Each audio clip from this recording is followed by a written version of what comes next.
Iya, ini masih soal memberi ya. Ini kan lagi tren banget yang namanya ikoi-ikoi, karena ini ramai jadi perbincangan. Tapi terbagi menjadi dua kubu, ada yang setuju, ada pula yang menudingnya mampu membentuk mental pengemis pada warganet. Kalau kamu setuju nggak? Kalau aku sebenarnya agak 50-50 ya, itu tadi tergantung intentionnya. Tapi concernnya adalah jangan sampai tuh kita membentuk mental minta-minta sama warganet itu. Karena yang dibutuhkan sebenarnya bukan hanya umpannya, tapi justru malah kailnya. Gimana kita mengedukasi agar followers ataupun agar masyarakat juga, kalau kamu menginginkan sesuatu ya kamu harus berusaha terlebih dahulu, nggak langsung memberikan cek kosong begitu ya kan istilahnya. Nah, ikoi-ikoi ini menjadi tren di berbagai media sosial. Jadi warganet mengajukan permintaan aja nih lewat DM kepada pemilik akun, misalnya akun selebriti atau influencer yang berpengaruh begitu. Nah, kalau beruntung permintaannya bisa dikabulkan. Ini mulai dari uang, handphone, makanan, hingga barang-barang lainnya. Di sisi lain, ada yang mengatakan bahwa ini kayak membentuk mental pengemis banget begitu. Beberapa selebriti pun juga mengomentari seperti itu ya. Karena tanpa syarat loh untuk mendapatkan barang-barang itu, mereka bisa dapat langsung. Nah, kita lihat kalau gitu ya selengkapnya seperti apa sih ikoi-ikoyan ini. Ini dia. 10 menit ketemu di kasir. Kita mulai dari Inliners, istilah ikoi-ikoi mendadak ramai jadi perbincangan akhir-akhir ini. Alhasil banyak yang bertanya, apa sih sebenarnya ikoi-ikoi ini? Ternyata ikoi-ikoi itu aksi bagi-bagi hadiah yang dilakukan kreator konten Arif Muhammad kepada para followersnya. Dengan kata kunci ikoi yang berasal dari nama asistennya, Arif melakukan bagi-bagi hadiah kepada followersnya yang telah lebih dahulu mengutarakan kebutuhan mereka melalui fitur direct message di Instagram. Jika beruntung, keinginannya akan dikabulkan dan ikoi sang asisten akan mengirimkan sesuai yang diminta followersnya.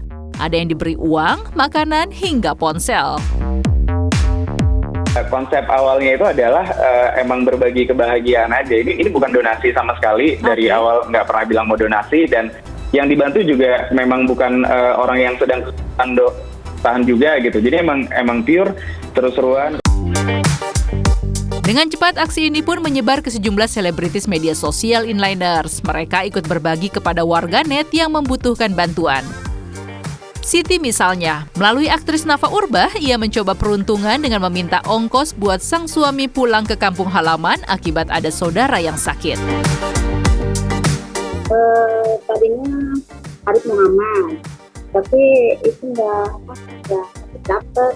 Terus nyobain aja di Nafa Urbah. Alhamdulillah menang. Namun tak sedikit juga nih selegram yang merasa terganggu dengan aksi ikoi ini. Karena tiba-tiba banyak warganet melakukan permintaan lewat DM ke selegram ternama. Hal ini yang dianggap degradasi moral menjadi mental peminta-minta. Mungkin kalau followers aku mereka tahu diri ya. Mereka mungkin kasihan kalau ngeliat aku lebih tepatnya. Jadi mereka minta ikoi-ikoi. Bukan masalah berbaginya.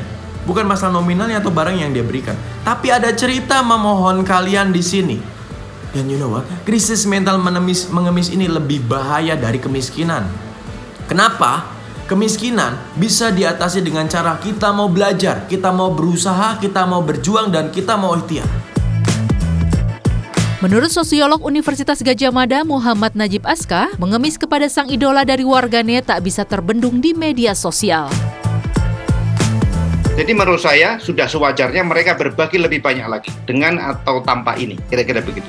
Ikoi-ikoi ini saya kira hanya sebuah pemantik saja, satu pemantik saja bahwa bisa loh, artinya memanfaatkan medsos itu juga untuk memberi, kira-kira begitu ya. Jadi tidak hanya untuk pamer-pamer saja. Fenomena ikoi-ikoi diprediksi tidak akan bertahan lama Inliners, meski kedepannya akan bermunculan fenomena serupa di media sosial. Memang ya sekarang berbagi itu banyak sekali caranya, tapi tetap yang jadi concern kita adalah jangan sampai kita tuh punya mental bahwa kalau pengen sesuatu bisa minta aja tanpa berusaha. Betul. Dan juga yang nggak penting adalah kalau misalnya memberi ya memang tujuannya adalah memberi.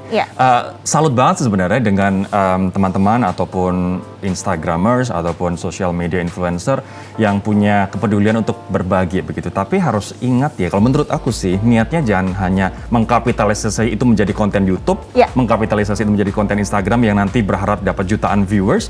Tapi tujuannya adalah memang benar-benar membantu. Nah daripada kayak gitu misalnya ya kayak yang biasa kita diskusiin beberapa hari terakhir ini misalnya, kita beli habis nih barang dagangan penjual bakso selama 1 hari. Kita bagi-bagi ya. Kemudian makanannya biar pedagang bakso itu bagi-bagikan ke benar-benar yang membutuhkan begitu. Followers belum tentu mereka membutuhkan apa yang mereka minta. Orang namanya juga minta, kita juga belum bisa memverifikasi gitu kan. Yes. Tapi kalau orang nggak bisa makan, karena mereka nggak punya duit, nah itu tentu saja mereka sangat membutuhkan uluran tangan kita. Setuju. Dan jangan sampai juga nih ya, karena di iko-ikoyan ini jadi minta ke semua orang gitu, nge-DM semua orang. Betul, Kak, ayo peruntungan Kak, ya. iko-ikoyan Kak, iko-ikoyan. Itu soalnya ada yang nge-DM aku. Aku juga ada beberapa yang nge-DM sih sebenarnya. Tapi oke, kita dari ikoi kita akan berpindah ke ikan. Agak jauh memang, tapi ini menarik banget karena tentu inlanders kenal dengan yang namanya ikan salmon. Nah, ikan dengan asam lemak omega 3 yang tinggi ini juga merupakan ikan impor biasanya dari Jepang ataupun Norwegia. Yes, ini banyak sekali digemari oleh pecinta kuliner ya.